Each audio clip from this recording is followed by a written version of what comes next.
من الاب والابن والروح القدس الاله الواحد امين. هذا هو اليوم الذي صنعه الرب فلنفرح ولنبتهج فيه. ابونا صليب راعي كنيسه العذراء والانبا كراس على طريق اسكندريه الصحراوي. نعمه ربنا يسوع المسيح انعم بيها علينا ان هو يبقى راعي الكنيسه. الكنيسه دي الافتتاح بتاعها النهارده. طب الكنيسه دي بتخدم مين؟ بتخدم عمال المزارع بس.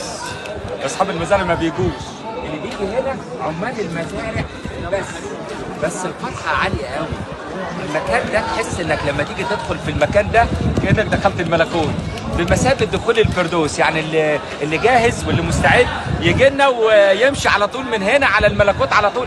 حقيقي مكان فوق الوصف، مليان بقدسيه عاليه جدا.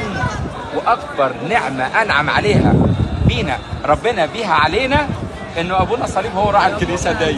ابونا صليب لسنوات هو راعي الكنيسه وانا بخدم عود سمونيه. انا دلوقتي مش هنعزم على بعض، دلوقتي بنقول حقائق مؤكده. الكنيسه دي من 7-8 سنين بنخدم عمال المزارع. كنا بنروح نخدم جوه المزرعه نفسها لانه ما فيش مكان نجمع فيه الناس. وربنا انعم علينا بمزرعه ورا مزرعه، بينا اكتر من 228 مزرعه فيها ناس مسيحيين.